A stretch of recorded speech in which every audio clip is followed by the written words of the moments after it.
বাবা মার ত্যক্ত সম্পত্তিতে প্রত্যেকটি সন্তানের সমান অধিকার আছে, সবাই সম্পত্তি পাবে। এই জন্য আমাদের সে করতে হয় কি, একটা বাটোয়ারা দলিল করতে হয়, বন্টনামা তৈরি করতে হয়। এই জন্য আমি আপনাদের সামনে হাজির হয়েছি যে আমি প্রথমে বলছি, বাটোয়ারা দলিল জমি বিরোধ মেটানোর অমূল্য হাতিয়ার।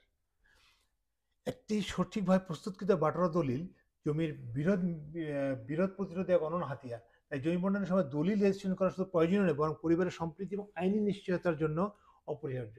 কাজে আপনি যদি বাটোয়ারা দলিল করেন, তাহলে আপনি কি কি উপকার পাবেন?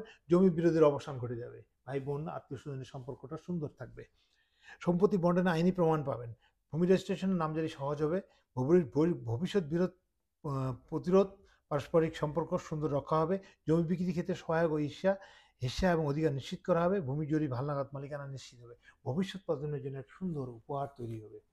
আচ্ছা, বাটোয়ারা দলিল প্রস্তুতের ক্ষেত্রে যেসব বিষয় আপনার গুরুত্বপূর্ণ, সেটা হচ্ছে যে খতিয়ান নকশা সংগ্রহ করতে হবে, একজন দক্ষ সার্ভেয়ারের সহযোগিতা নিতে হবে, একক নামের সম্পদ দলিল তো আছেই, ২ এবং ৩ নামের দলিলের সন্ধান করতে হবে, সরজমিনে গমন করতে হবে, সময় নির্বাচন করতে হবে, সময় নির্ধারণ করতে হবে, খতিয়ানের জমির পরিমাণ নির্ধারণ করতে হবে, পরিমাপ করতে হবে, বহুদলকার নির্ধারণ করতে হবে, হিস্সা নির্ধারণ করতে হবে, খসড়া বন্টনামা তৈরি করতে হবে, নিজেদের মধ্যে পরামর্শ করতে হবে, দখলের ভিত্তিতে দাগ নির্বাচন করতে হবে। সর্বশেষ আপনারা এরকম একটা ছক অনুসরণ করতে পারেন। ধন্যবাদ।